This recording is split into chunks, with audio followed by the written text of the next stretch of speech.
Hello, सुप्रभातम, नमस्कारम।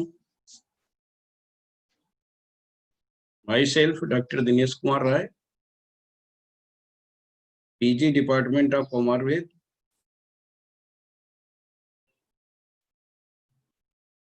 University college of Ayurveda, doctor S R Rajasthan Ayurveda university, Jodhpur, Rajasthan.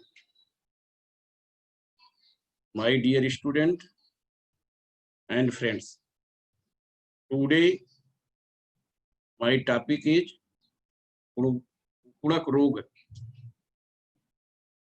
जैसे आप जानते हो, क्षीर स्तन्य दृष्टि से होने वाली व्याधियों में स्नातक स्तर के सिलेबस में 3 प्रकार की व्याधियों का समावेश किया गया है। लैक्टोज इंटॉलरेंस, कुड़क अहिपूतना रोग और क्षीराल्सर।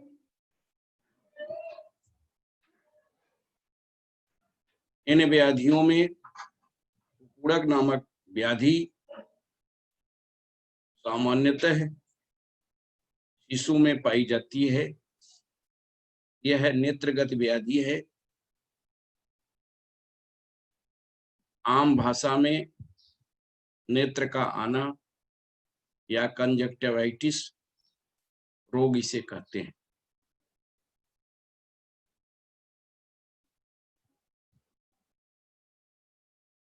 कुड़क इज ए वर्तमगत रोग of the eyes. It occurs in क्षीरा पेज due to दुष्ट स्तन्य। आचार्य Kashyap described in detail in his textbook Kashyap संहिता। यद्यपि आचार्य सुश्रुत, आचार्य वाग्भट ने इसका वर्णन अपने ग्रंथों में किया है, फिर भी बृहत रूप से वर्णन आचार्य काश्यप ने काश्यप संहिता में किया है। क्योंकि यह बाल रोग के अंतर्गत होने वाली व्याधि है, इसीलिए काश्यप संहिता द्वारा उद्धृत कुड़क रोग का विशेष महत्व है।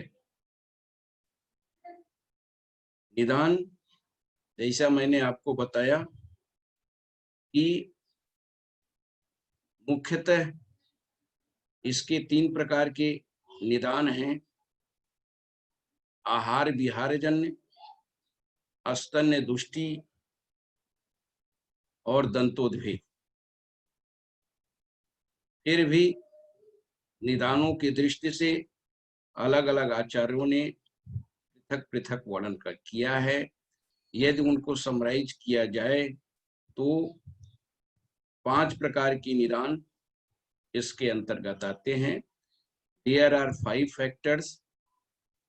फर्स्ट, यूज ऑफ मधुर स्वीट द्रव्याज, fish, meat, milk, butter, curd etc.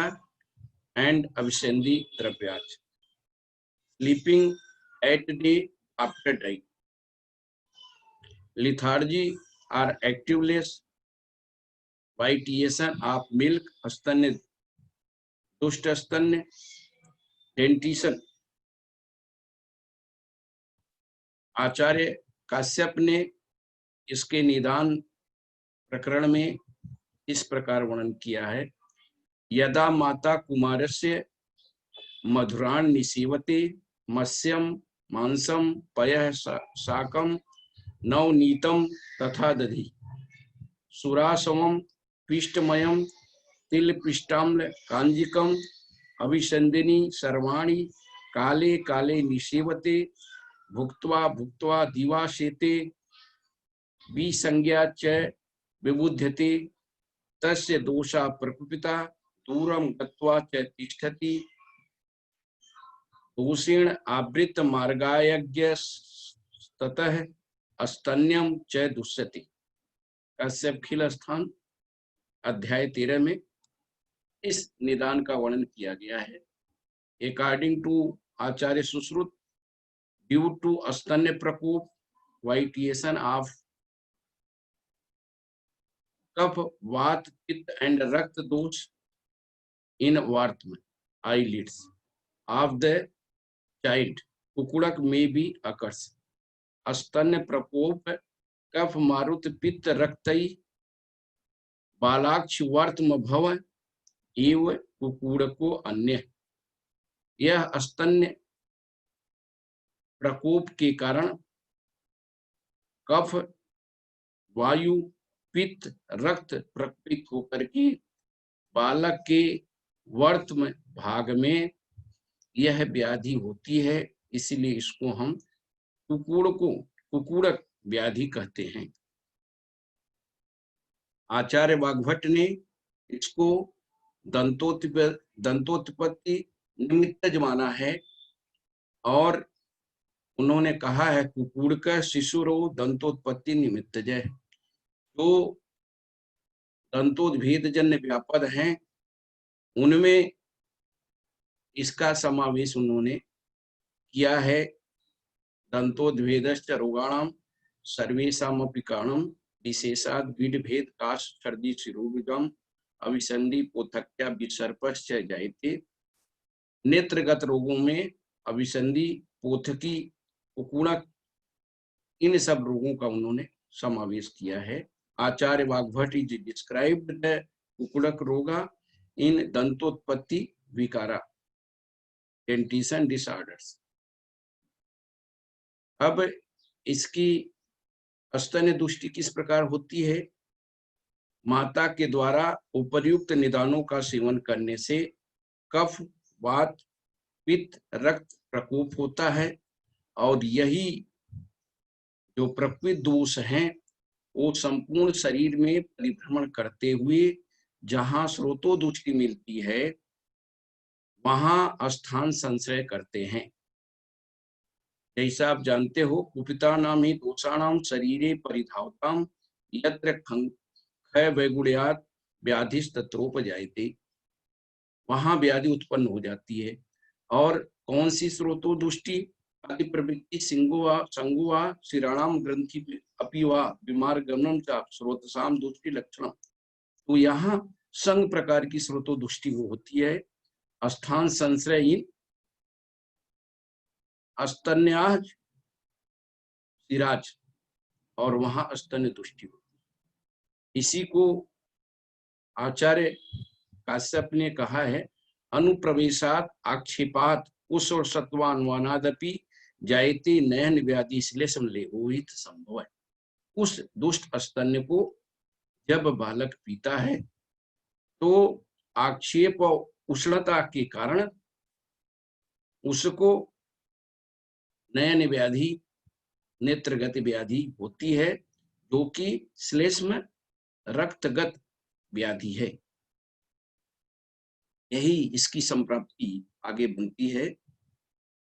संप्राप्ति pathogenesis according to आचार्य कश्यप प्रदुष्ट दोष संज्ञम च यदा प्योत धारकः लवणाम निशावित्वा माता पुत्रो रसादि है आहार दोषास्तस्यास्तु बालस अनन्न भोजन अनुप्रवेशात आक्षेपात उष्ण सत्वानाजपि जायते नयन व्याधि श्लेष्म लोहित संभव। ये संप्राप्ति है प्रतुष्ट दोष संयम की। जो माता का स्तन्य दुष्ट हुआ है, ऐसा आप जानते हो, दुष्ट स्तन्य अष्टो क्षीर दोषायित वैवाणम वैगंधम वैरस्यम पैक्शिल्यम फेन संघतो गौरव मति स्नेह। ये भौतिक परीक्षण के आधार पर अष्टौ क्षीर दोष होते हैं और दोषानुसार सप्त क्षीर दोष होते हैं। वातजय, पित्तजय, श्लेष्मजय, द्वंद्वजय, सन्निपातजय। तो प्रदुष्ट दोष संयम निदान का सेवन करने से जब दोष प्रकृत हो जाता है तो स्तन वही शिरा में जाकर के स्तन को दुष्ट करता है। उस दुष्ट स्तन को, जिसको प्रदुष्ट दोष संज्ञा दी गई है, उसको जब दारक शिशु पीता है लवणाम निषेवित्वा माता पुत्र रसादि है और इसके साथ ही साथ लवण अम्ल का भी प्रयोग माता अधिक रूप से करती है तो पुत्र की रसादि है। पुत्र और माता दोनों करते हैं तो रसादि धातुएं दुष्ट हो जाती हैं। आहार दोषास्तु तस्यासु बालस्य अनन्य पूजिने। आहार दोष के प्रकपित होने के, आहार दोष के दुष्ट होने के कारण यह जो है अनुप्रवेशात आक्षेपात कुशल संतवान, कुशलता के कारण और आक्षेप के कारण बालक को स्तन वर्तमगत भाग में जाकर के वह पित्त और श्लेष्म उस वर्तमत व्याधि कुकुड़क रोग को उत्पन्न करता है। इसको हम इस तरह व्यक्त कर सकते हैं, स्तन्य दुष्टि, आक्षेप और उष्णता के कारण कफ, रक्त प्रकोप, देन स्तन्य संश्रय, आप दोषा, स्थान संश्रय, आप दोषा इन द वर्तम आईलिड्स। दिस इज कॉल्ड कुकुड़क रोग। अब संप्राप्ति संगठन, इसमें क्या क्या संप्राप्ति बनती है। उद्भव स्थान आमाशय, जैसा आप जानते हो उद्भव स्थान दो ही है, आमाशय समुद्र और पक्वाशय समुद्र। तो यहाँ उद्भव स्थान आमाशय है। चूंकि क्षीर दोष, क्षीर को बालक पीता है, वहीं से रसादि धातुओं में विकृति मिलती है। अधिष्ठान चक्षुरेंद्री नेत्र, दोष कफ रक्त, दोष रस रक्त, स्रोतस रसव स्रोतस, स्रोतो दुष्टि संग और व्याधि स्वभाव आशु का। लक्षण क्लिनिकल फीचर अकॉर्डिंग टू आचार्य सुश्रुत, आचार्य सुश्रुत कहते हैं मृदगाति नेत्रम अतिकंडुम अथा अक्षकूटम नासा ललाटमपि तेन शिशु स नित्यम सूर्य प्रभा न सहते स्रवति मृदगाति नेत्रम, ये जो है itching in the eyes continue with to अक्षकूट नासा एंड काउंटर। आंखों में ईचिंग होती है, खुजली होती है और लगातार अक्षकूट, नासा एवं ललाट को बालक मसलता रहता है। इन्फ्लामेशन ऑन आईलिड्स, आईलिड्स में वर्तम भाग में शोथ हो जाता है। नॉट ओपन हिज आई, अपने आंख को वह अच्छी प्रकार खोल नहीं पाता, जिसके कारण उसको फोटोफोबिया, प्रकाश संत्रस्ता के कारण वो अपनी आंख को खोल नहीं पाता, या जो पस फॉर्मेशन लैक्रिमेशन होता है उससे आंखें आपस में चिपक जाती हैं नेत्रवर्त्म, इसलिए। और कंटिन्यूएशन लैक्रिमेशन, लगातार अश्रु श्राव का होना, यह जो है कुकुड़क जन व्याधि का लक्षण है। आचार्य वाग्भट के अनुसार स्यातेन शिशु रुक्षून ताम्राक्षो वीक्षणाक्षम सवर्त्म शूल पैक्षिल्य कर्ण नासाक्षी मर्दन है। शिशु शून ताम्रो, जो शिशु की नेत्र है वह ताम्रवर्ण की हो जाती है। Inflammation and red colour of the eyes, और नॉट सीन फोटोफोबिया, वीक्षणाक्षमय, वीक्षण अक्षमय, वह देखने में असमर्थ होता है। और सवर्त्म शूल, वर्त में दोनों वर्त में वो शूल हो जाता है, शूल हो जाता है। पेन और पैक्षिल्य, पैक्षिल युक्त जो है द्रव का स्राव होता है। Pain and viscous of the eyelid, eye न कर्ण नासाक्षी मर्दनम, कर्ण नासा और अक्षी को वो मलता रहता है। तो यह कुकुड़क रोग के लक्षण है। आचार्य काश्यप ने इसके लक्षण को और बृहद रूप से स्पष्ट किया है। अभीक्ष्म अश्रम स्रवते नैच च्युति दुर्मनाम नासिकाम परिमृदगाति कर्णम वक्षति दुखितः ललाटम अक्षिकूटम च नासाम च परिमर्दति नेत्रे कंडूयते अभीक्षणम पाणिना चापत्युतु सप्रकाशम न सहते अश्रुचास्य प्रवर्तते वर्तमनि सेवथु चास्य जानियात अपकूड़कम। अभीक्षणम श्रवते, लगातार अश्रु का स्राव होता रहता है। न च छिवती, छींक नहीं आती। ऐसा होता है कि छींक आएगी लेकिन छींक नहीं आती। दुर्मना, दुखी मन से वो रहता है। नासिकाम परिमृदगाती, कर्ण वांछति दुखित है। नासिका को और कर्ण को मलता रहता है और बार बार मलते मलते वो थक जाता है या दुखी हो जाता है। ललाटम अक्षिकूटम च नासाम च परिमर्दति, इसके साथ ही साथ ललाट को, अक्षिकूट को, नासाम को बार बार मलता रहता है। नेत्रे कंडूयते, नेत्र में खुजली होती है, कंडूज होती है। अभीक्षणम पाणिना चिप्त, अपने उस खुजली को दूर करने के लिए अपने हाथ से लगातार नेत्र को मलता है। स प्रकाशम न सहते अश्रुचा से प्रवर्तते, वह प्रकाश को नहीं सहन कर पाता और अश्रु अस्य प्रवर्तते, आस्य प्रवर्तते, मुख पर जो है अश्रु बार बार गिरता रहता है। वर्तमनी सेवतु चास्य, और वर्तम भाग जो है, दोनों जो वर्तम है, आईलिड्स हैं, उसमें सेवथु शोथ हो जाता है। इसलिए जानियात तम कुकुड़कम, इन लक्षणों के आधार पर हम नेत्रगत या वर्तमगत व्याधि कुकुड़क को जानते हैं।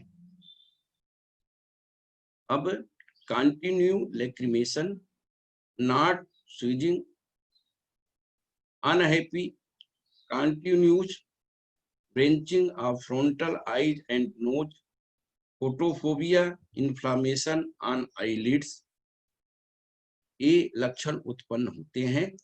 इसकी तुलना हम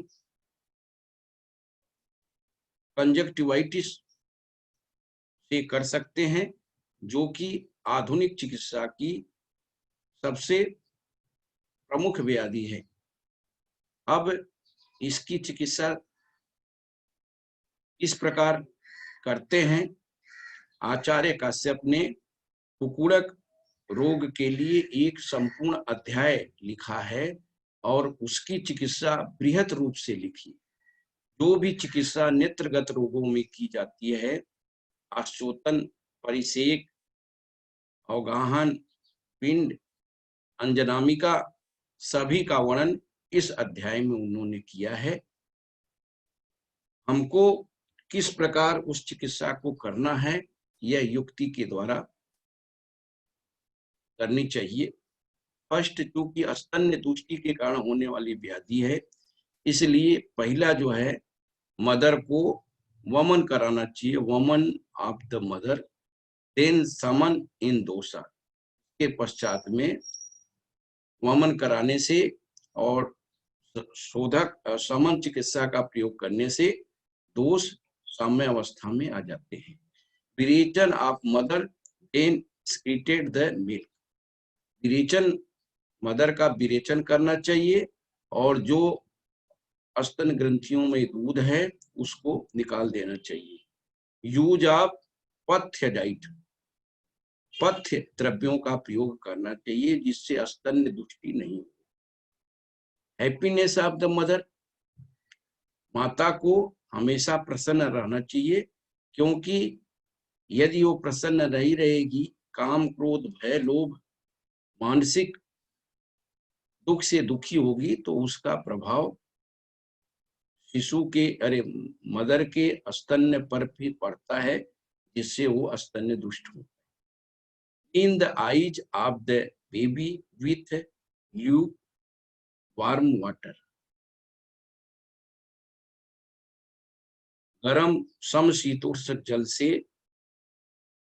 शिशु के आंख को क्लीन साफ करना चाहिए, या पंचवल्कल क्वाथ से साफ करना चाहिए, या बाल सुधा, सुहागा, टंकण की जो भस्म है उसको गुनगुने पानी में डाल करके और कॉटन से भिगो करके वर्तगत भाग को साफ करना चाहिए, जिससे वह नेत्र वर्त में आपस में नहीं चिपके। यूज ऑफ आश्चोतन, परिसेक, अंजन वाटिका एंड मेडिसिन। इसके साथ ही साथ आश्चोतन, परिसेक, अंजन वाटिका और मेडिसिन का प्रयोग करना चाहिए। आश्चोतन जब किसी औषधि को हम ड्रॉप के द्वारा नेत्र में डालते हैं तो उसको आश्चोतन कहते हैं। कॉपी। परिसेक जब हम वात द्रव्य को नेत्र में डाले रखते हैं तो उसको परिसेक करते हैं। अंजन वाटिका वर्ती, जैसे चंद्रोदय वर्ती आजा दुग्ध में घिस करके नेत्र वर्त पर लगाते हैं तो उसको अंजन वाटिका। इसके साथ ही साथ विभिन्न प्रकार की औषधियों को मुख से जब हम खाने के लिए देते हैं तो वो मुख सेव्य औषधि कही जाती है। परिसेचन एंड प्रक्षालन ऑफ नेत्रवर्त में विथ डिकॉक्शन ऑफ जामुन, आम्र, आंवला, अस्मंतक लीफ एंड बल।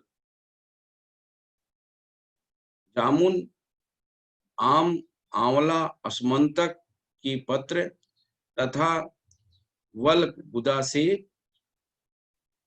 नेत्र का एकवात से नेत्र का परिसेक एवं प्रक्षालन करना चाहिए।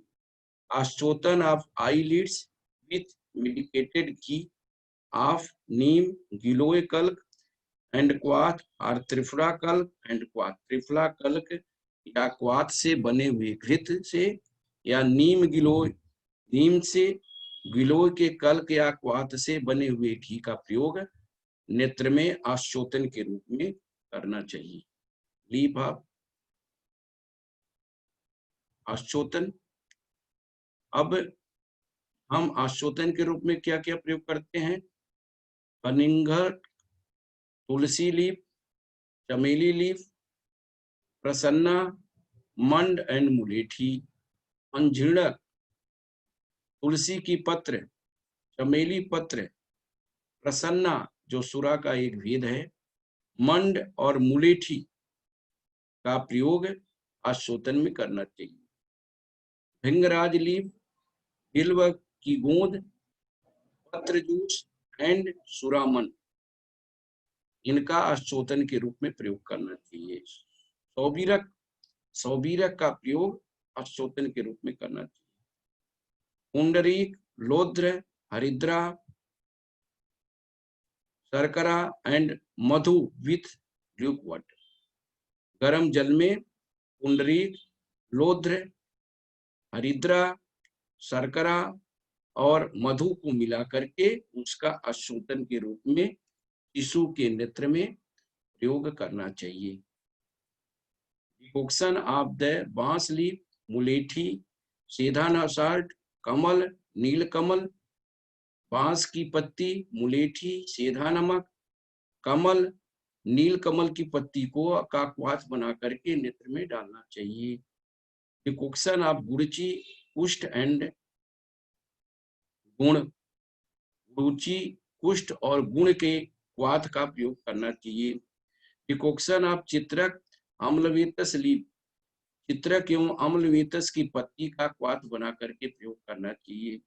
कपित, कैथ, tulsi leaf with milk of the goat, गाय के बकरी के दूध में कपित, कैथ, तुलसी के पत्र को डालकर आश्चोतन के रूप में प्रयोग करना चाहिए। कपित, अटाजी, तुलसी लीफ को मिल्क ऑफ गोट, गाय के बकरी के दूध में कपित, अतजी और तुलसी के पत्र को बना करके आश्चोतन के रूप में प्रयोग करना चाहिए। मुलेठी, दारू हरिद्रा विथ मिल्क ऑफ गोट, रसांजन विथ मधु, गाय के बकरी के दूध के साथ में मुलेठी और दारू हरिद्रा का प्रयोग तथा मधु के साथ में रसांजन का प्रयोग आश्चोतन के रूप में करना चाहिए। शुगर, आर्द्रक, मिल्क, गोरोचन, रसांजन को दूध में मिला करके आश्चोतन के रूप में प्रयोग करना चाहिए। हल्दी, नाभि ऑफ द शंख एंड मिल्क, हल्दी, शंख नाभि को दूध में मिलाकर के आश्वासन के रूप में प्रयोग करना चाहिए। हरण, आंवला, दारू हरिद्रा तथा मुलेठी का आश्चोतन के रूप में प्रयोग करना चाहिए। लेपन में डिकॉक्शन ऑफ द बेर और कल्क ऑफ द मुलेठी, मुलेठी के कल्क को या बेर के कल्क को एक बात प्रयोग लेपन के रूप में वर्धमगत भाग में करना चाहिए। आर्द्रक, मंजिष्ठ, कपास, पटोल का प्रयोग लेपन के रूप में नेत्र के वर्धमगत भाग में करना चाहिए। चीड़, मुलेठी और दारू हरिद्रा को लेपन के रूप में प्रयोग करना चाहिए। यूज ऑफ रसक्रिया एंड आर अंजन वाटिका, काऊ घी, मधु, शंख एंड साल्ट। गाय का घी, मधु, शंख और नमक का प्रयोग रसांजन के रस क्रिया के रूप में अंजन, इनका अंजन बना करके प्रयोग करना चाहिए। पिपली, आर्दक, तुलसी, ब्लेक तुलसी, उथेरक, सुरामंड, इनका जो है अंजन के रूप में प्रयोग करना चाहिए। घृतमंड, सुरा, इंद्रवाणी, चंदन, इनका लेप बना करके अंजन के रूप में प्रयोग करना चाहिए। पिपली, आर्दक, सुरामन, इनका प्रयोग अंजन वाटिका के रूप में करना चाहिए। पिपली, त्रिफला, अंजन, रसांजन विथ मधु, मधु के साथ में त्रिफला, अंजन और रसांजन का प्रयोग अंजन वाटिका के रूप में करना चाहिए। यूज ऑफ इंटरनल मेडिसिन, क्या क्या औषधियां हैं जो बच्चों को अपन दे सकते हैं? पिपली, आर्दक, मरीच, अंजन, त्रिफला, शंखनाभि, सैंधव नमक को चूर्ण बना करने के बाद में उसको टैबलेट के फॉर्म में शिशु को देना चाहिए। वो किला वटिका, ब्लेक धतूरा जूस और पुनर्नवा जूस को आपस में मिला करके वाटिका बना करके जब हम प्रयोग करते हैं तो उसको कुकुलिया किला वटिका कहते हैं, इसका प्रयोग नहीं। इसी तरह लोहितिका वटिका, स्वर्ण गैरिक, संग, सैंधव साल्ट, मरीच, सुगर, त्रिकटु का जो है वटिका पिल्स बना करके अपन प्रयोग करना चाहिए। पिपली, त्रिफला, वच, कुटकी, ताम्र पाउडर, इनको प्रयोग वटिका के रूप में करना चाहिए। कल्याणिका गुटिका, पिपली, आर्दक, हड़ताल, मनशिला, तारक्ष, शैलोद्भव, रसांजन, बर्ड्स ऑफ द चमेली एंड गुण, गुड़ के साथ में इन सब द्रव्यों की वटिका बना करके और शिशु को देना चाहिए। पिपली, आर्दक, हरिताल, मनशिला, तार्च, शैलोद्भव और चमेली के कली को। गुटिका अंजन, सोंठ, मरीच, पिपली, पलांडू, मुलेठी, सैंधव साल्ट और पीपल लाख, इनका प्रयोग अंजन के रूप में, गुटिका अंजन के रूप में प्रयोग करना चाहिए। लीफ ऑफ द नीम, नीम की पत्ती, मुलेठी, दारू हरिद्रा, ताम्र एंड लोध्र, नीम की पत्ती को, मुलेठी को, दारू हरिद्रा को, ताम्र को और लोध्र को गुटिका के रूप में बना करके अंजन के रूप में प्रयोग करना चाहिए। इसके साथ ही साथ जो भी नेत्रगत रोगों में चिकित्सा व्यवस्था बताई गई है जो हम प्रयोग करते हैं, जैसे सप्तामृत लव, आमल की रसायन या आमल की चूर्ण, प्रवाल पिष्टि, शुभ्रा, इनका प्रयोग हम औषधि मुख के रूप में करते हैं मुख्य रूप से। इसके अलावा त्रिफला घृत या जीवंत्यादि घृत का प्रयोग आश्चोतन के रूप में करते हैं या नेत्र तर्पण के रूप में करते हैं। विभिन्न प्रकार के आई ड्रॉप, ऑप्थल्मोकेयर, नेत्र बिंदु, इन सब का प्रयोग ड्रॉप के रूप में करते हैं। त्रिफला जल से नेत्र का प्रक्षालन सुबह शाम करते हैं, जो कि व्यवहारिक रूप से चिकित्सा के अंतर्गत आती है और अवेलेबल होता है, उनका प्रयोग हमको निरंतर करना चाहिए, तभी जा करके कुपोषण रोग का शमन होगा। धन्यवाद। Thank you.